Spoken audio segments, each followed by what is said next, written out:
Well, in 2012, you had another child Yes, I did. with an NFL player. Yes. Can you say who it is? David Bowens. Okay. Yes. He used to play for Jersey. He used to play for the Miami Dolphins. He also played for the Browns. So he played for a few teams. How did that relationship go after the baby? Oh, man, it was rough. Initially, he was very romantic. He was loving. They all start that way, you know? I wanted something different. You know, he was good at what he does. You know, he was athletic. He was good to my oldest son, you know what I mean? At the time, my only son at that time, before we had a baby.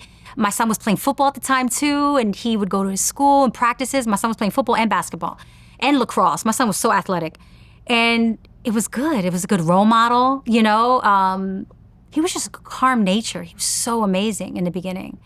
And I was like, okay, this is my husband. Like, I really thought this was it, you know?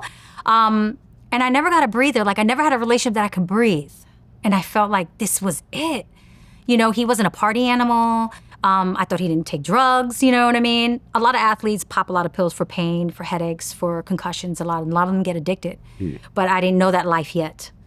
He was just a good person, and his background was amazing. Like, you know, what he came from humble beginnings as well. Adopted. I met his adopted parents. I met his sister. It was just, I felt like this was it. He understood, and we got it. We were talking deep. And then the blackout came up for football. So they were changing the contracts for football athletes, and they were not rehiring or, you know, giving contracts back to the older ones that were beat up. And they were going to just, you know, they're paying less for the newer players. Why would they pay more for the older beat up players? So he was devastated. He was playing for like, over 10 years, and to not have football anymore was devastating for him. And he got in a deep depression. He got suicidal. Really? I didn't know how, yeah. Wow. And a couple times I thought he was going to kill himself in the bathroom. And I'm pregnant through the whole time. And I'm trying to deal with that and trying to lift him up. And I didn't know he was living above his means and everything was rented. He was lying to me. So the homes in Miami, LA, and Ohio were all rented. All the cars were rented. You know, nothing was owned. Leased. Lease, rented, whatever, Right. yeah. Well, Lease, it's a rented. little different. I lease my cars, well, too. Lease. Well, I'm saying even homes, like you're not even living there, and You're paying rent every month, right? Yeah, but so he had a that's- high burn rate, is what you're saying. you're not owning anything and knowing you're living check to check. And then once football goes, how are you going to live, you know, pay off the home still, you know, monthly? Sure. That doesn't make any sense. Yeah. He had nothing, he had no ownership, you know? That's crazy to me. So, yeah, he was going to depression. He was not telling me, and things started being repoed, you know? I still have my own home, though. So I'm like, tell me the truth so I can help you. You know what I mean? Like, let's be a team. Like, I wasn't trying to abandon him. I'm pregnant. Let's work as a team. And just lies after lies. And you know, he ended up moving in with me. And I tried to help him out. And he started just ringing up my credit card bills and paying off things. But I thought that I was saving his home. I'm thinking that he owns it, you know, just paying off things. But he wasn't owning anything. So he put me in debt. It was crazy. But thank God I owned a lot of things. I owned cars, I owned motorcycles, I owned a lot of jewelry. You know, and at that time, I did well. And I was paying the bills off of things I was selling on myself, of, you know, jewelry and stuff like that. And he would just be in bed all day, playing video games and being like in a zone, not talking for days, in deep depression.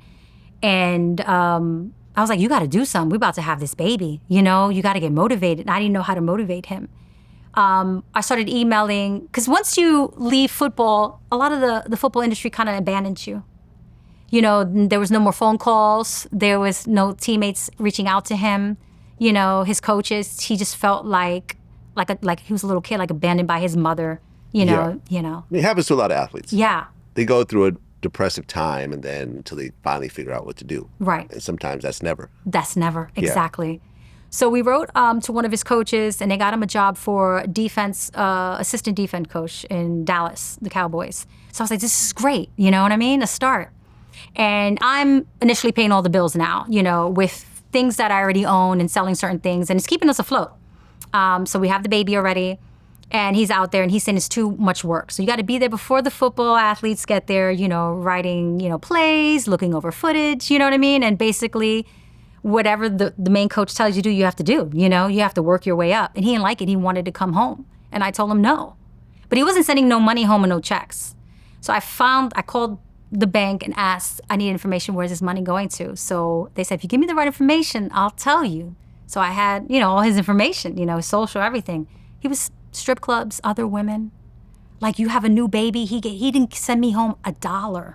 I was so devastated, So I said, fuck, I got to do this on my own again.